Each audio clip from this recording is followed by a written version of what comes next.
Sunless Cell has returned to Destiny, finally, and now we can do it as a Grandmaster with all the champions now in the game and all the Banes, and this is a very fun Grandmaster. However, there are some pain points that you want to be aware about, so when we go into this GM, I'm going to give you a guide. I'm going to talk you through each area and what builds you want to bring to make this as easy of a GM as possible. Team composition is kind of free. However, if you want to make this as easy as possible, you want to run a Geomag Chaos Reach Warlock, preferably 2.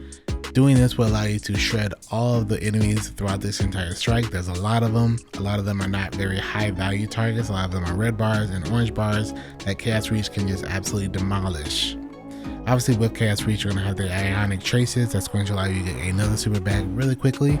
And so this build is really good for this Grandmaster. Also, it is Arc Surge and Void Surge in this Grandmaster. As of the taping of this video in this guide, there isn't any overcharged weapons, so you can run whatever weapon that you want to. However, I would also mention that there are unstoppables throughout this Grandmaster. It does say that there are overloads, but the couple times I did it, I didn't see a single overload. So as long as you have something for unstoppable champions, you are good. Pairing this with a Tether Hunter, a Deadfall Tether Hunter with Orpheus rigs will make this significantly easier. There's a lot of areas that a lot of enemies spawn. You just plant a Orpheus rig tether shot down at it, Chaos Reach everything. Both people generate a ton of orbs and they just top each other off to get another super. Doing this throughout the entire GM makes for every area to be absolutely free. If you have another Warlock with you, makes it even better. You don't need to have a second Chaos Reach Warlock. You can have a Bayonet Titan, you can have a Consecration Titan, you can have a Bonk Hammer Titan. But I would highly recommend, if you really want to make this free, having 2 Chaos Reach GMX Warlocks and 1 Deadfall Tether Hunter. Tether Hunter also can be there to go invisible, give the entire team invisibility in a pinch. Putting on all the voice stuff like Corrective Measure and Buried Bloodline makes for that Void Hunter to be just your safety net and just covering the entire field with tethers and volatile rounds. The opening is pretty straightforward. There's 1 unstoppable you need to deal with that, and then just kill whatever enemies you need to, and then just move to the door. Moving to the door is just like the original D1 strike. You're just going to move through the avenues until you get to a room that has an unstoppable knight, has a bunch of ogres that you need to clear out. Clearing out all these enemies will allow you to access the door in the back of the room. Once you access the back of the room, feel free to leave. One thing to note is that the wizards are going to be needed to get killed in order for that door to open. So even if you don't kill anything else, you have to kill those wizards that are going to be locking down the door. This is important as this kind of mechanic is throughout the entire Grandmaster. On the left hallway and the right hallway, there are a ton of enemies, including on the middle bridge. The rule of thumb I try to have in my run so far is to always have a tether placed before a Chaos Reach is shot, if possible. This is just going to create the flow of just constant orb generation, but obviously a Chaos can destroy an entire hallway of enemies by itself. Also be notice of the Bane that will be in there. Sometimes the Bane will get kind of clogged in with the round of all the enemies, so it's important to know where that Bane is so you don't get a team wipe from that Bane. The next area is that infamous area that everyone that played D1 remembers, and that is the bridge where you have to jump to the right and to the left and knock off the taken blights. This is very important because this is an easy way to get team wiped because you can get overran. So the best way to do this is to have a invis hunter either do it and go across and do it by themselves, or to have the invis hunter invis somebody else and then put down like covering fire across the map.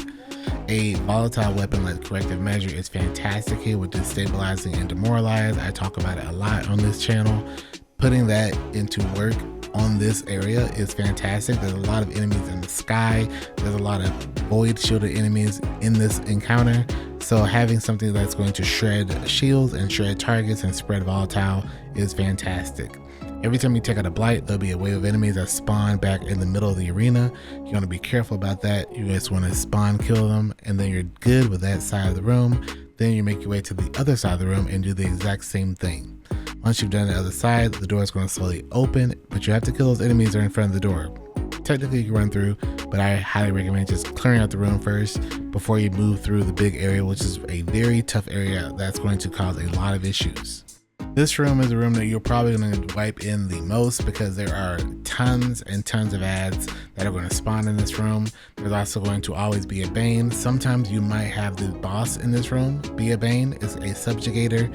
Luckily, this subjugator is not like a big tormentor champion one. This is one that you can suppress. So a tether on top of him is really, really good.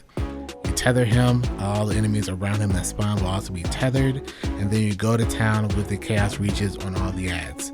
If you do this right, you're going to be able to chain all the enemies with orbs all the way through, but you want to take it slow. There'll be some unstoppables that show up. There'll be a big taken ogre that comes out of the door that has got a lot of health, and the subjugator also has a lot of health as well. So being able to take out both of them is very important, but honestly, the ads are way more important than those two big enemies because they show up and show up and show up and show up. The enemy density in this area is actually really, really good. So having a lot of ad clear and supers that are going to do a lot of ad clear is very important. A big thing to know is that there is a chance you'll have multiple Banes in here, so you got to be on the lookout for that. Also, saving at least some sort of super for the big ogre at the end is always nice, but however, make sure you take out all the enemies first before focusing on the big ogre that shows up at the end. One more thing as well to mention, I know there's a lot in this area. You also have to worry about the big eye, the whole sufferings timer thing that happens. Suffocating terror, I think is what it's called. Be careful because that will overwhelm you in these next couple sections, especially that last room we just left. Moving on to the next big area, you have a bunch of Shriekers and a whole lot of ads. There's also going to be two big taken wardens in the back of the room. However, they are not going to be a big threat until you get close to them. You want to prioritize the Shriekers first, all the enemies that rush you, and then the unstoppable champions on both sides of the room, and then all the other ads on top of that, and then the taken wardens last. The Shriekers are going to kill you because of their aggro and because of how much they shoot from a distance, so you want to try to spawn them first, deal with them first, and then deal with any enemies that are going to rush you, then deal with the unstoppable champions, and then the taken wardens and whatever's left over. Doing this way is going to be very, very, very, very consistent because at the bridge, paint things will come to you, so those things are going to focus on you, you focus on them, and then deal with whatever is coming at you next. But always prioritize the Shriekers first. The Shrieker will team wipe you if you don't know that they are there, or if you don't know that they're awake. Focus on them first until none are still up. You can see them all available all around you in a semicircle. Deal with them first. As someone who's wiped at this area because we didn't know a Shrieker was there or we didn't prioritize it, deal with those Shriekers first. Once everything else is down, then you can prioritize the taken wardens. They are very chunky, but with a couple chaos reaches and a debuff, they go down in no time. Even if you kill one, technically the doors will open. However, I would highly recommend dealing with both before moving forward, just in case they don't despawn and they show up behind you. You don't want to get caught or pinched between the enemies in front of you and then a taken warden behind you. So just take your time. This is going to be a very long section of the strike. Take your time, clear out everything, and then move forward once everything is done. The bridge is the final area before the final boss section, and this is the area that you should just burn all supers and all heavy. The reason being is once you get to the end of the bridge, there'll be a rally flag, so there's no reason holding anything back. Don't wipe here.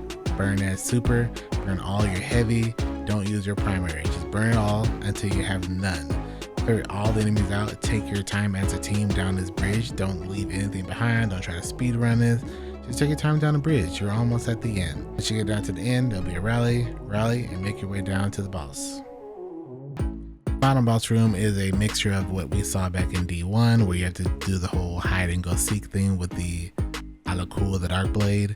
However, there is a twist where when you get the first health bar low, he's going to transform into a taken enemy and then you have to fight him again.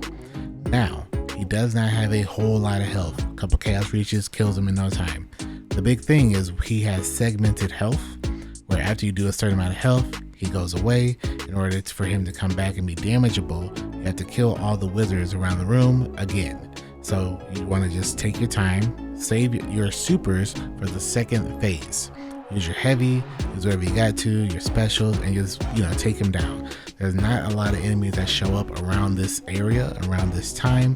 So just take your time, keep your distance, and whittle that health down.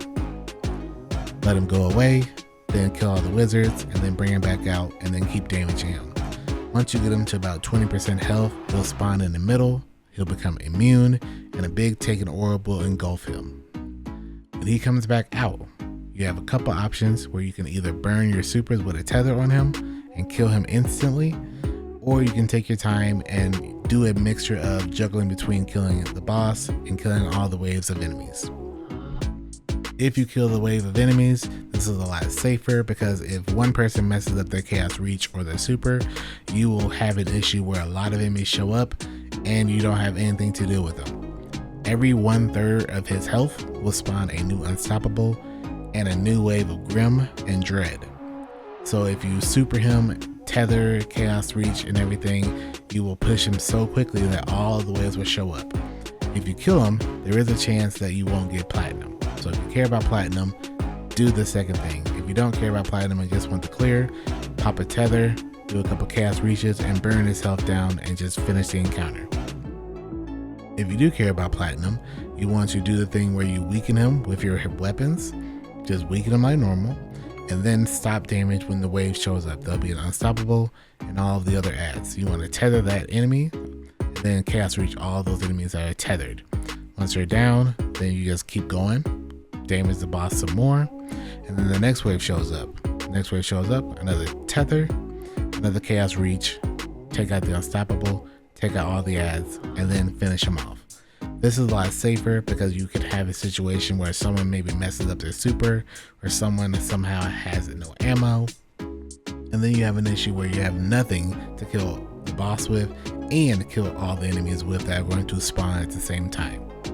So depending on what your strat is or what you're trying to do one of the two things and get your clear. This is actually a very fun Grandmaster, a very fun strike, and there's not a lot of issues that you'll come across, but there are some very big areas that can cause a lot of issues depending on your team composition and your weapon composition. At the same time, you can have a lot of flex. This is a fun strike. You should farm it this week if possible. However, the node will take that strike away if you do it.